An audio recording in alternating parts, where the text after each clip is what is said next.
Niwang Agung ingkang tansah ngayomi mugi paring pepadang tumrap kawontenan negaring Ndarawati. Ora mengkoto dhisik Kakang Patih Udawa. Ayo ndadekake kaget panglira si Kakang Patih Udawa. Dene sira ingsun piji ana ngarsaning ingsun Kakang Patih Udawa. Kakang Udawa ing Widara Kandhang. Bau nuk iki diwaji sembahan kula. Pengayoman kula nring Madyapada marang delahan Gusti kula kang Sang Nata Sinuwun Prabu Sri Bathara Kresna. Sinuwun wanter sabda tuma paduka miji dumateng wiswanipun ingkang abdi kepatihan pun Udawa. Nalika semanten kemareng padukan nimbali dumateng kawula ing Jawi sanget kumatosing manah. Basan pindurun salombo pinanjering alun-alun kumitra caruk maras. Nanging sareng wonten ngarsa paduka manah kula tebih saking raos kemarasan sinuwun diwaji sembahan kula pengayuman kula ing Madyapada keparing ing abdi kepatihan anyadong dawuh timbalan paduka Gusti kula sang nata ingkang sinuwun nur iki ya Kakang Patih Udawa kadipan anggon sira ingsun percaya minangka dadi badal wakil ingsun marata diage pranata tata rakiting kamarajan negara Ndarawati marata diage atur lawan panjenengan ingsun samendang aja nganti kang karempin Kakang Udawa. Iya sinuwun. Menawi paduka andang ubab tata rakiting kamarajan negaring Ndarawati para kawula miwah nayaka negaring Ndarawati samya ayem tata titilan tentrem matsinamatan daya dinayan setunggal manunggal tunggalan dados setunggal ndayani tumrap kasantosan praja negaring Ndarawati. Iya.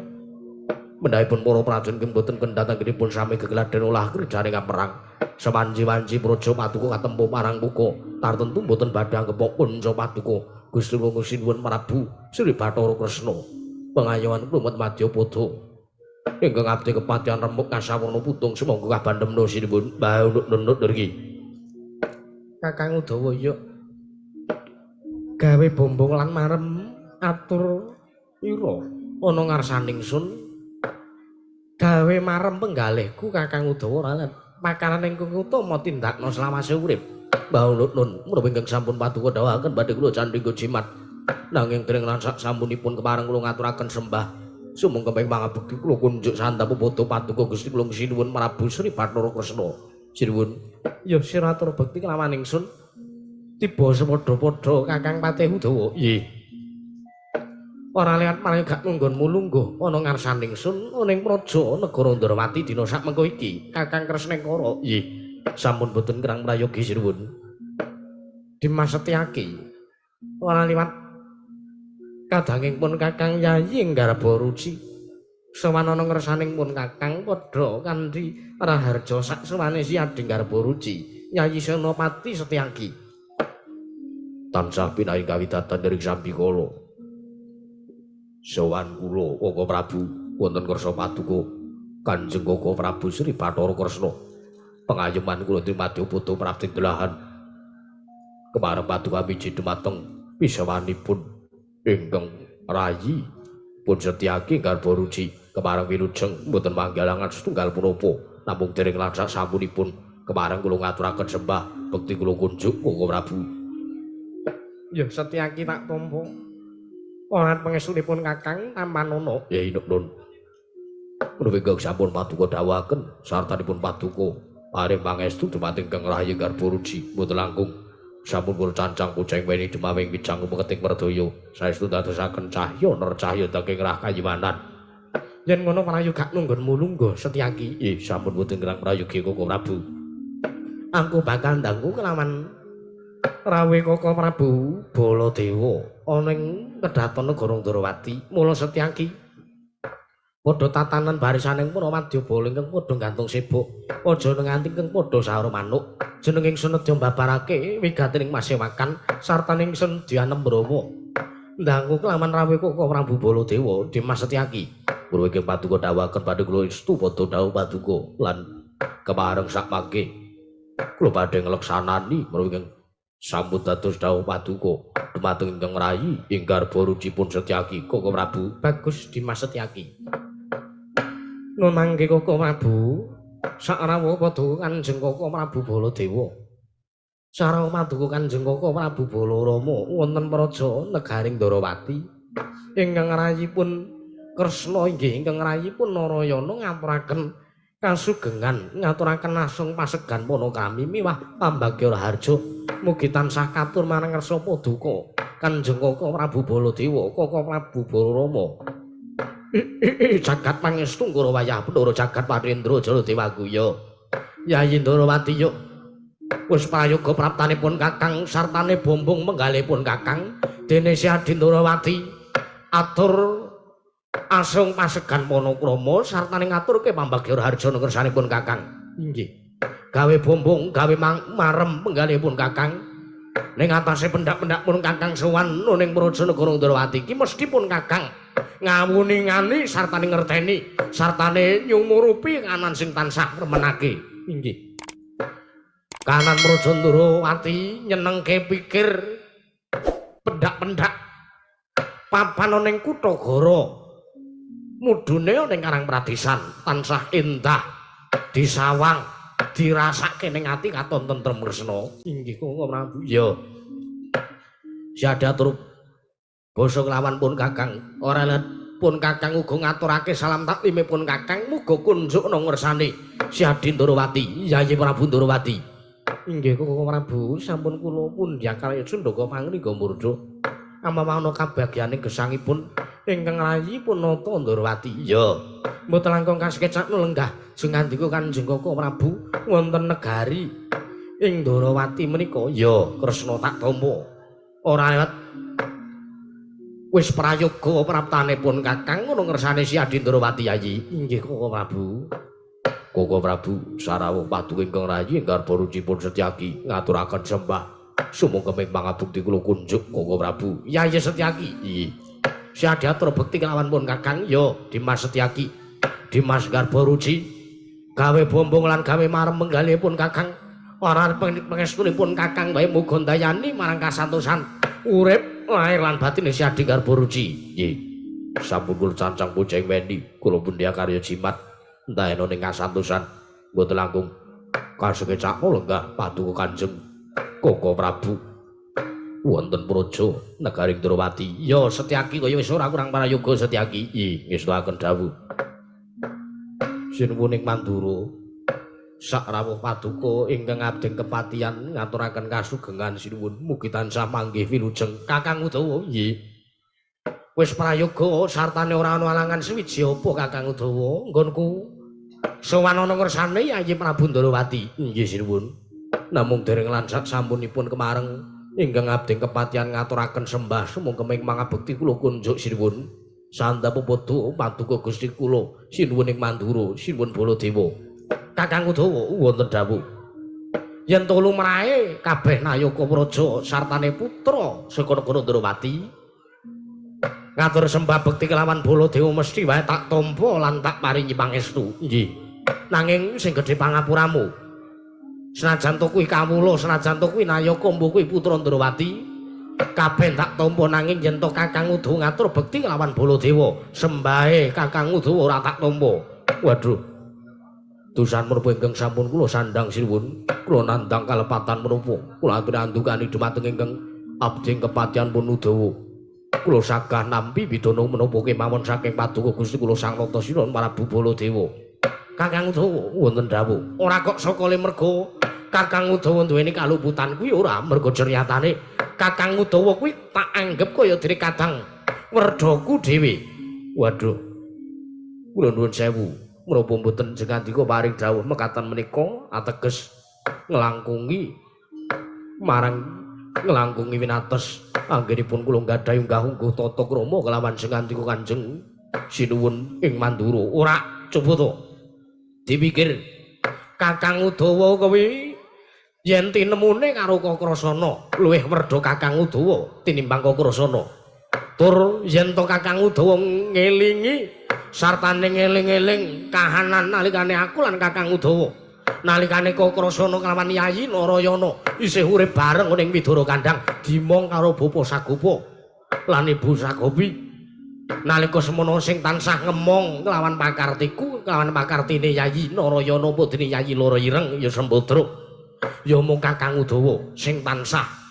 ngrungokke sartane tansah nulak mbuh kepiye wae senajan ton dhisik nalikane aku isih urip ning Widara Kandhang mbelingku kliwat ukur.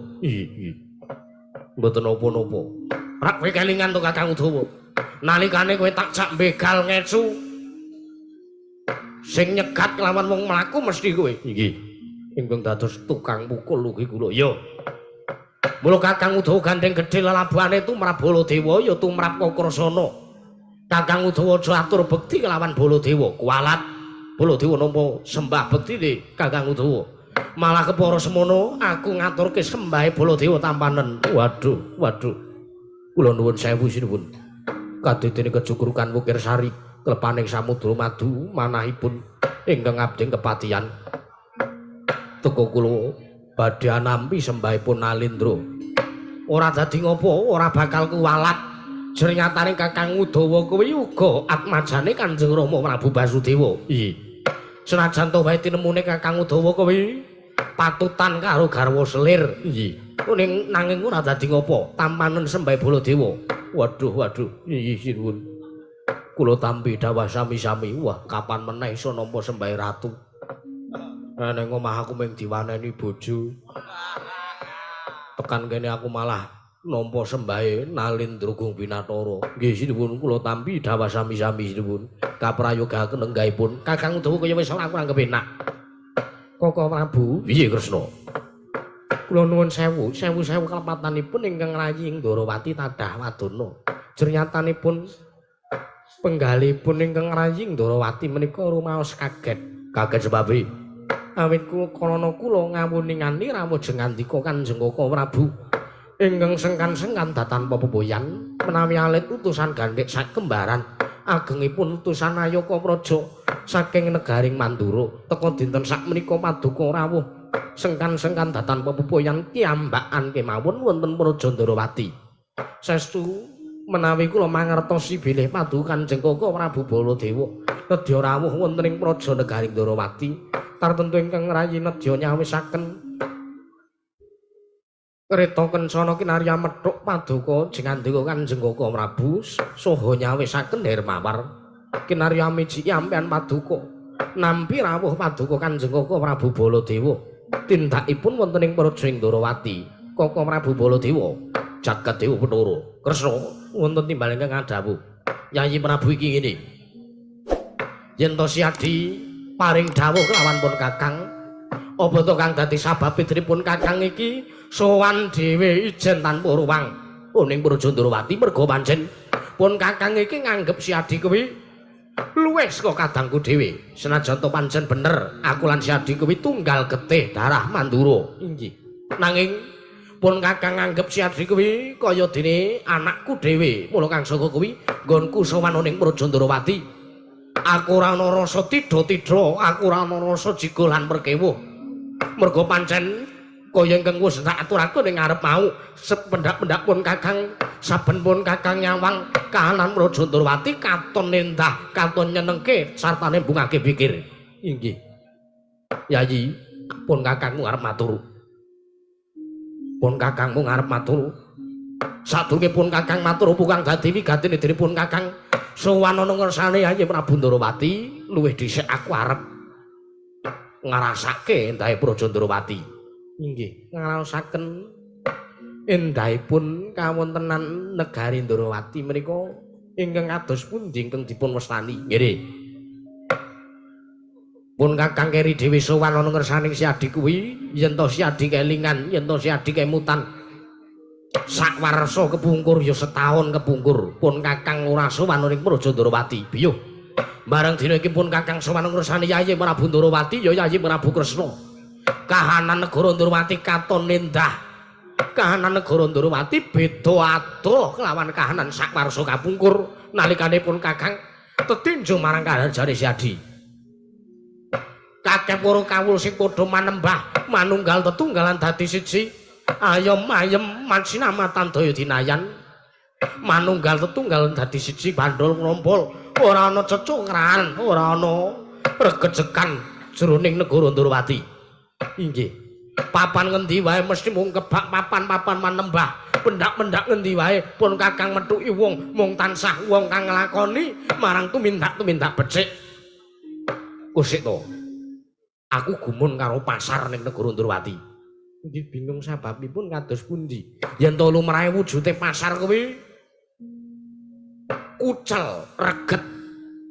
Sartane jroning pasar kuwi akeh wong kang padha tumindak angkara Budi Candala. Nanging aku ngrasake mlebu pasar ning negara Ndrawati biyo ambune wangine ora sebaene.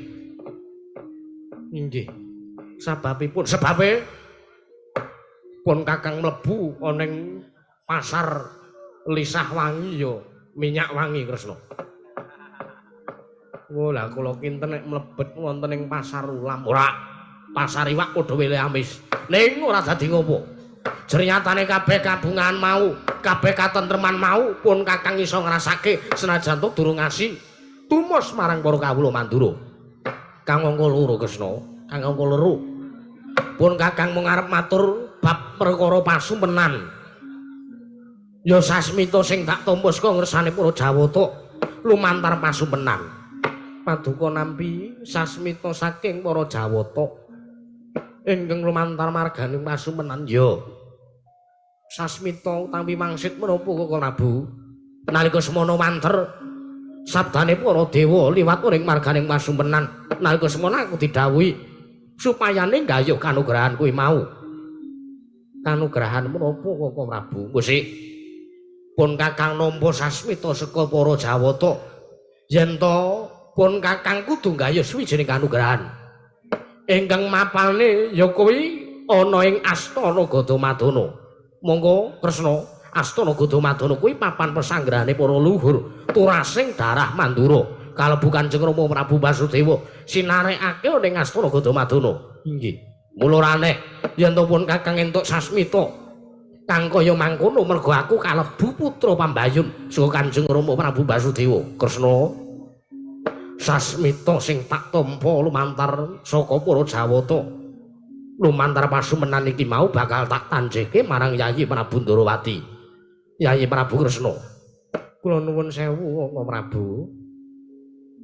Kula piyambak kaget sareng paduka paring dawuh bilih ngandika pikantuk sasmita lumantar pasumpenan saking ngersanipun para Jawata. Ya pun Kakang didhawuhi supaya ninggayuh suwijining kanugrahan ya suwijining wahyu sing iki ora liya mengko mung bakal digayuh dening Turas lan Getih Mandura. Inggih, kula nuwun sewu. Para Jawata merdekaken menapa mboten? Lho, merdeke piye? Kanugrahan kala mau asmanipun menapa lan wujudipun napa? Wanter sabda sing tak tampa cetha sabdaning dewa ing lumantar jroning pasumpenan mau yen to dina sak mengko iki bakal ana tumibaning wahyu kang aran wahyu purba sejati. Mula sak jujumlek urip ning alam padhang Baladewa kuwi urung tau nggayuh suwijining wahyu. Sak jujumlek pun Kakang urip ning Madyapada nganti gerang gedhene semene Baladewa sepisan wae durung nampa, durung tau tate nampa kanugrahan saka para Jawata. Mula Kresna gandeng sasmita sing tak tampa iki mratelakake yen Baladewa kudu nggayuh wahyu. Mula iki iso ora iso Baladewa kudu kedunungan wahyu. Mula Yayi gandeng Yayi Prabu Kresna kuwi nalindring kang masis ing samu barang lir. Mula aku njaluk tuntunan, aku tuntunan supaya aku entuk wujuding wahyu purba sejati kuwi mau. Mula saiki aku njaluk dawuh pangandikane Yayi Prabu Kresna, Yayi Ndrawati. Anjra ingkang puspita.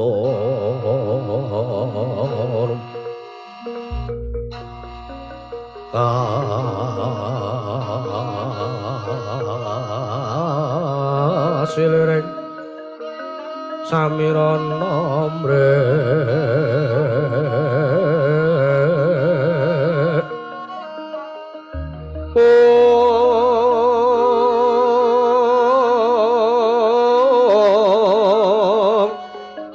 sekar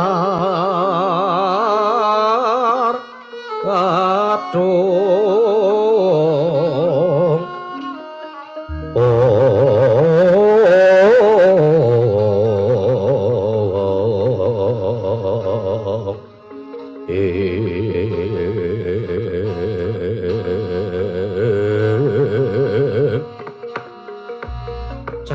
setunggal wae loro jagat. Koko Prabu piye Kresna? Kula nuwun sewu menawi paduka maring dawuh. Bilih Sabtu ari kapengker pikantuk sasmita saka Prajawata tartentu sami kelawan kawontenan utawi menapa ingkang sampun kula rasaken lan kula lampahi. Lho, si Adi ngrasake apa? Koko Prabu piye? Bilih kula ugi pikantuk sasmita kula pikantuk wangsit saking Prajawata Sabtu ari kapengker nalikanipun dinten Anggara Kasih, dina Anggara Kasih. Inggih. Yen ngono padha kelawan wansinipun Kakang Yumena. Inggih, leres Koko Prabu, minangka saking menika. Gandeng pangandikanipun utawi petanganipun ingkang Rayi Ndarawati purba sejati menika estunipun wonten sekawan werni. Lho, ana petang werna. Inggih. Petang werna kuwi apa wae? Mangke rumiyin Koko Prabu. Kula ngraosaken wonten ing Praja Ndarawati menika ing sakmangke badhe wonten dhayoh ingkang nedya nemahi kawontenan wonten ing Praja Ndarawati. Lho, ana dhayoh inggih. Mula saking menika kula dereng saged mbabaraken werdinipun Wahyu Purba Sejati werni sekawan menika kula wau Koko Prabu. Ya wis ora dadi ngopo. Yen to pancen si Adi arep nampa dhayoh utawa nampa tamu agung sing bakal nekani nemahe Praja Ndarawati tak sumanggake ayi. Inggih Koko Prabu Baladewa.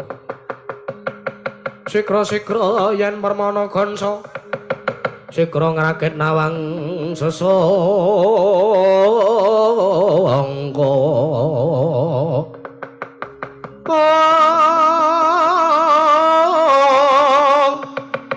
Nalendra mbek marwa sing sangkatre kumulung mangroma ing wadya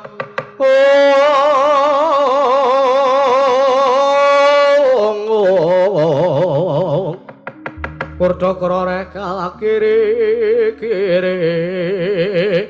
ro nanggono magawe kelare wang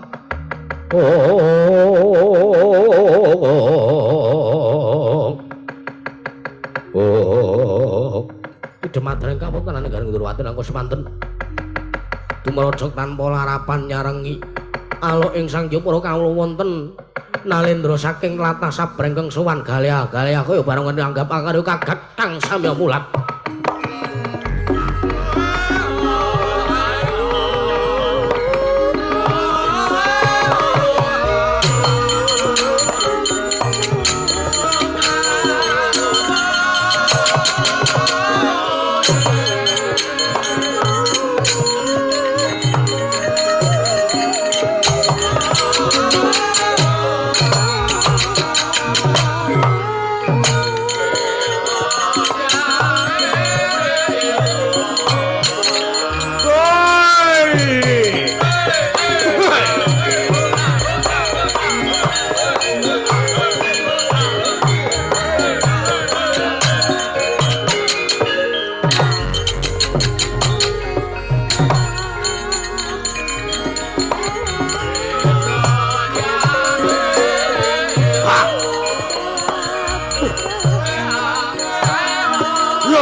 Tinunggul katanira karo kang tumandang setyaniko karwanira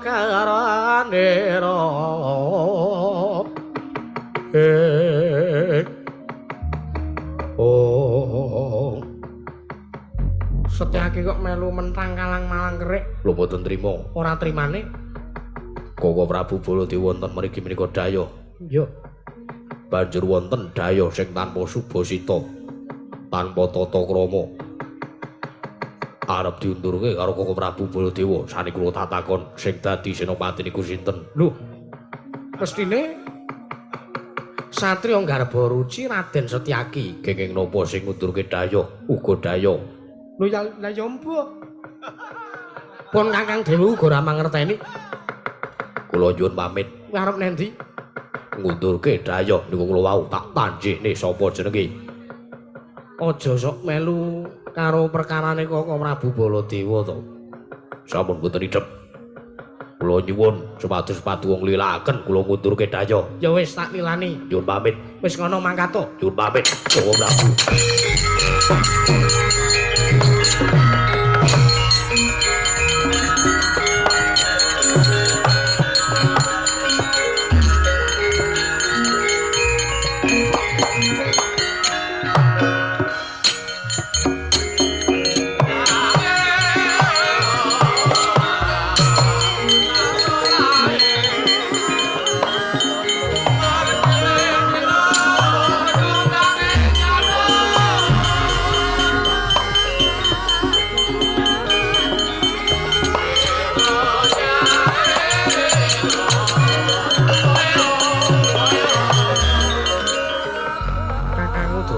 Wonten dawuh.